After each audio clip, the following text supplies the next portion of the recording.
Hello friends, আমি দেবজ্যোতি। তো আজকে আমরা কথা বলবো লং লং ডিলেড সিনেমা ধূমকেতু নিয়ে, যেটা ফাইনালি 14ই আগস্ট আসতে চলেছে। আজকে অফিসিয়াল রিলিজ ডেট এবং একটা পোস্টার ড্রপ করা হয়েছে, তো সেটার রিয়াকশন দেবো এবং ধূমকেতু নিয়ে আমার কি এক্সপেকটেশন বা আমার কি বক্তব্য সেগুলো কথা বলবো।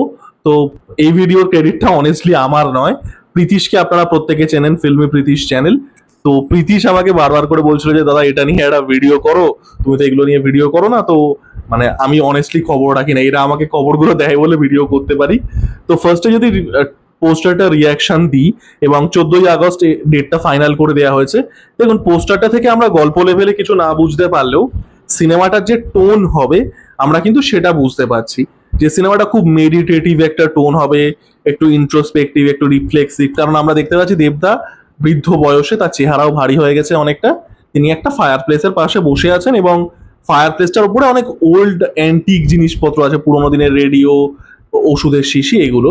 তো খুব মিনিমালিস্টিক একটা পোস্টার এবং খুব ইন্ট্রোস্পেক্টিভ একটা টোন, খুব সেলফ রিফ্লেক্সিভ একটা টোন, মানে ভীষণভাবে আর্ট হাউস কিন্তু সিনেমাটা হতে চলেছে। এবার ধূমকেতু সিনেমাটা মানে বহুবার ডিলে হয়েছে, আপনারা প্রত্যেকে জানেন।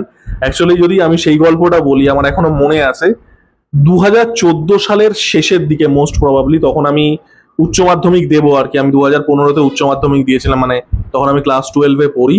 তো 2014 সালের আনন্দবাজারে একটা আর্টিকেল বেরিয়েছিল এবং সেখানে আর কি এই ধূমকেতু সিনেমাটার আর কি অ্যানাউন্সমেন্ট হয়। এবং দেবদার একটা যে লুক ছিল, যে বাস্ট আপ দেবদা একটা মোটা সেলুলয়েড ফ্রেমের চশমা পরে আছে এবং মানে পুরোপুরি ভাবে মানে ভীষণ বৃদ্ধ একটা প্রস্থেটিক মেকআপ। কোন ছবিটার কথা বলছি প্রত্যেকেই বুঝতে পারছেন।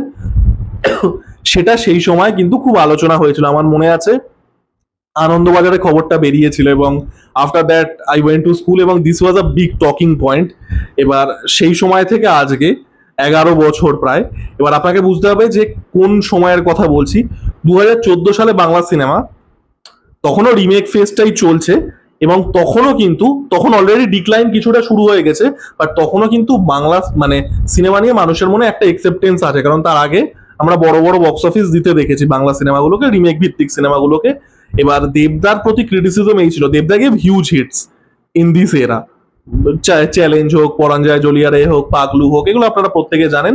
বাট দেবদার কাছে ক্রিটিসিজম যেটা ফ্যান্সদের ছিল, বা সাধারণ দর্শক যারা দেব ফ্যান নয়, সাধারণ দর্শকদের ছিল, যে দেবদা শুধু রিমেক সিনেমা বানাচ্ছে। এবং সেই সময় কিন্তু এই ডিসকোর্সটা চালু হয়ে গিয়েছে, যেহেতু সেই সময় অলরেডি ডাব করে সাউথ ইন্ডিয়ান সিনেমাগুলো যেগুলো থেকে রিমেক হতো সেগুলো দেখানো শুরু হয়ে গেছে। তো মানুষের মনে কিন্তু এই প্রশ্নগুলো আর কি ওঠা শুরু হয়েছে, যে কেন সবসময় রিমেকই হচ্ছে, কেন অরিজিনাল সিনেমা হচ্ছে না। এবং সেই সময় আসছে। এবার আপনারা যদি দেখেন যে 2014-15 সালের পর থেকে, মানে জাস্ট যখন থেকে রিমেক সিনেমাটা ডিক্লাইন করা শুরু করলো, দেবদা কিন্তু খুব ক্যালকুলেটেড ওয়েতে এখান থেকে সরে আসার চেষ্টা করেছিল। দেবদা ওই সময় ধূমকেতু করছে, লুকটা ভাইরাল হচ্ছে। দেবদা ওই সময় বুনো হাঁস করছে, যেটা সম্ভবত দেবদার বেস্ট পারফরমেন্স।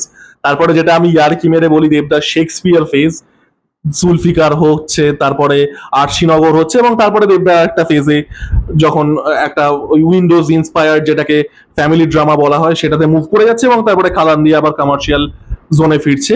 তো এই যে ফেজটা ধূমকেতুটা, এটা হচ্ছে দেবদার ওই ট্রানজিশন ফেজ ছিল, যে দেবদা অলরেডি রিমেক সিনেমা করে সুপারস্টার হয়ে গেছে, but can he do something original, যেটা তার কমফোর্ট জোনের বাইরে, সেই রকম কিছু কি করে দেবদা সুপারহিট দিতে পারে কিনা। এবং লুক দেখে প্রচন্ড সেই সময় প্রশংসিত হয়েছিল, ভাইরাল হয়েছিল অলমোস্ট লুকটা। এবং সেই সময় যেটা বললাম, যে দেবদা খুব কনসিয়াসলি এই রিমেক সিনেমাগুলো থেকে নিজেকে আর কি সরিয়ে নেওয়ার চেষ্টা করছিল। বুনো হাঁস হচ্ছে, জুলফিকার হচ্ছে, এগুলো করেছে দেবদা। সেই সময় একটু হাটকে কমার্শিয়াল সিনেমাগুলো করার চেষ্টা করেছিল, ককপিট, চ্যাম্প, এগুলোর মতো, যেগুলো অতটা সাকসেসফুল হয়নি। তো এই হচ্ছে আর কি ধূমকেতুর গল্প, 11 বছর প্রায়।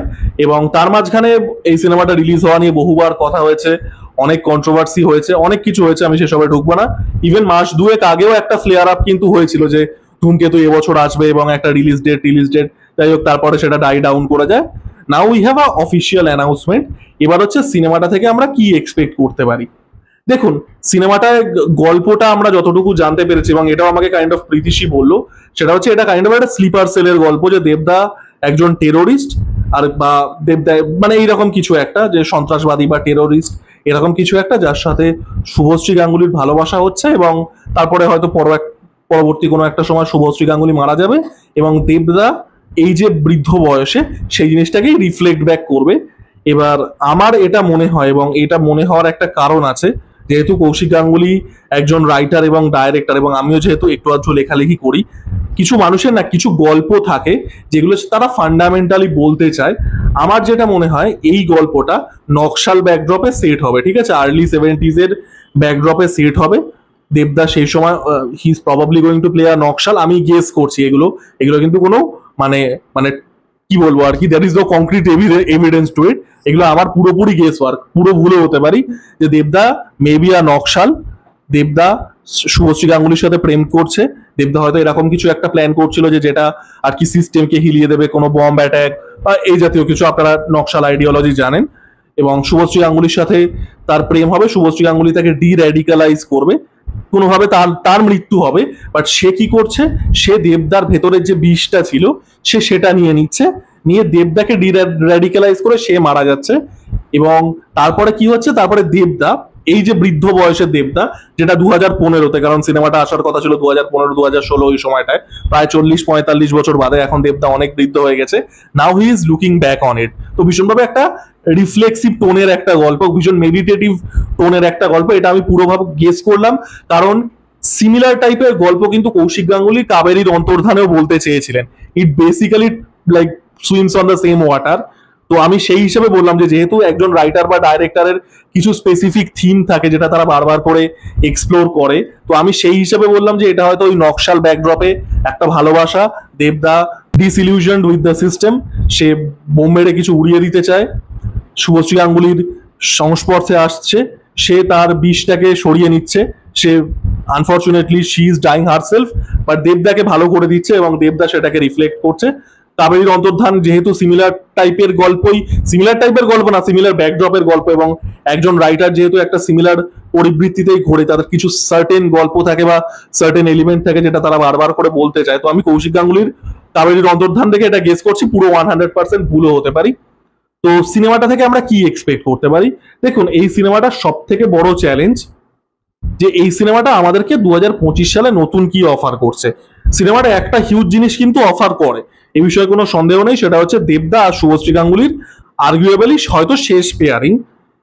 সেটা ইটসেলফ একটা হিউজ সেলিং পয়েন্ট, হয়তো আর সেলিং পয়েন্টের দরকারও নেই, বাট তা বাদ দিয়েও আপনারা যদি গ্লোবাল সিনেমার ইতিহাস দেখেন, এই জাতীয় সিনেমা যেগুলো তৈরি হয়ে পড়ে আছে, বহু বছর বাদে মুক্তি পাচ্ছে, সেগুলো কিন্তু ইউজুয়ালি সাকসেসফুল হয় না। কারণ সিনেমা ভীষণভাবে একটা প্রযুক্তিগত জিনিস, তাই না?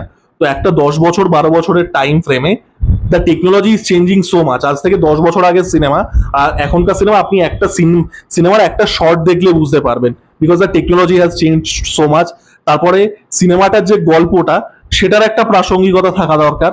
তো এই সিনেমাটাকে দেখতে হবে যে এই যে টোকেন ভ্যালুটা, যে এত বছর ধরে একটা সিনেমা ডিলেড হয়ে গেছে এবং দেবদার ফ্যানরা ওয়েট করেছে, জেনারেল ফ্যান্সরাও ওয়েট করেছে, যেহেতু কৌশিক গাঙ্গুলি একজন খুবই ভালো ডাইরেক্টর এবং ভালো ভালো সিনেমা বানিয়েছেন, তো সেটার একটা এক্সপেকটেশন আছে।